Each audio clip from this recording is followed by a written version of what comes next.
السلام عليكم ورحمة الله وبركاته. الحمد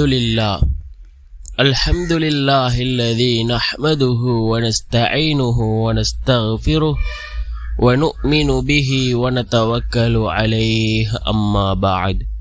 அன்பிற்குரிய அல்லாஹுவின் நல்லடியார்களே, அன்பு சகோதரர்களே, நாம் தொடர்ச்சியாக பார்த்து வரக்கூடிய துஆக்களினுடைய திக்ருகளினுடைய தொகுப்பில் இன்று நாம் பார்க்க இருக்கின்ற விடயம் என்னவென்றால், இன்றைய தினம் முஹர்ரம் மாதம் முதலாவது நாளாக இருந்து கொண்டிருக்கின்றது. இந்த நாளிலே லுஹாவுடைய தொழுகையை தொழுதுவிட்டு இந்த திக்ரை 100 தடவைகள் ஓதுவோம்.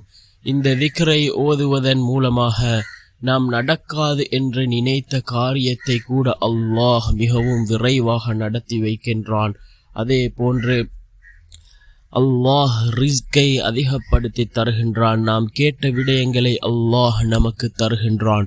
அப்படிப்பட்ட மிகச்சிறந்த ஒரு திக்ரை தான் நாம் இன்றைய வீடியோவில் பார்க்க இருக்கின்றோம். அன்பார்ந்தவர்களே, அல்லாஹ்வின் நல்லடியார்களே, அதிகமானோர் நம்முடைய சேனலை சப்ஸ்கிரைப் செய்யாமல் பார்த்து கொண்டிருக்கின்றீர்கள்.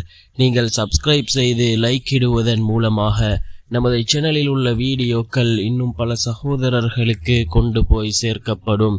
அவர்கள் அதனை பார்த்து பயனடைந்தால் அதற்குரிய கூலியை அல்லாஹ் உங்களுக்கும் வழங்குவான். அன்பார்ந்தவர்களே, அல்லாஹுவின் நல்லடியார்களே, இஸ்லாமிய மாதங்களில் முதலாவது மாதம் முஹர்ரமுடைய மாதம். இன்றைய தினம் முதலாவது பிறை 1, அதாவது புதிய வருடமாக இருந்து கொண்டிருக்கின்றது. 1446 புதிய வருடமாக இந்த முஹர்ரம் மாதத்தின் முதலாவது நாள் லுஹாவுடைய நேரம் நாம் இந்த திக்ரை ஓதுவோம். மிகச்சிறந்த ஒரு திக்ர், அல்லாஹ்வினுடைய அழகிய திருநாமங்களான அஸ்மா உல் ஹஸ்னாவிலே இடம்பெறக்கூடிய ஒரு திருநாமம், மிகச்சிறந்த ஒரு திருநாமம். இதனை ஓதுவோம். லுஹாவுடைய தொழுகையை தொழுதுவிட்டு ஓதுவோம், அல்லது ஏதாவது ஒரு ஃபர்லான தொழுகைக்கு பின் நாம் இதனை ஓதுவோம். என்ன துஆ, என்ன திக்ர் என்றால், யா பாசித்து யா அல்லாஹ், யா பாசித்து யா அல்லாஹ், யா அல்லாஹ், நீ தாராளமாக கொடுப்பவன் என்று பொருள்படக்கூடிய இந்த திக்ரை ஓதி நாம் அல்லாஹ்விடம் பிரார்த்தனை செய்வோம்.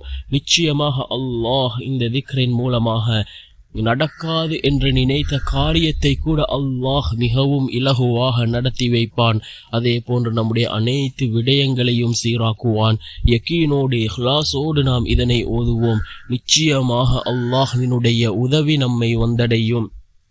லுஹாவுடைய நேரம், அதே போன்று லுஹருடைய தொழுகைக்கு பின்னால் உள்ள நேரம், அசருடைய தொழுகைக்கு பின்னால் உள்ள நேரம், இது போன்று ஃபர்லான தொழுகைகளுக்கு பின்னால் உள்ள நேரங்களில் கூட நாம் இதனை ஓதலாம். ஓதி அல்லாஹ்விடம் பிரார்த்தனை செய்வோம். நிச்சயமாக அல்லாஹ்வினுடைய உதவி நம்மை வந்தடையும். வல்ல நாயன் நம் அனைவரின் பாவங்களையும் மன்னித்து உயர்ந்த ஜன்னத்துல் ஃபிர்தௌஸ் என்ற சுவனத்தில் நம் அனைவரையும் ஒன்று சேர்ப்பானாக. ஆமீன்.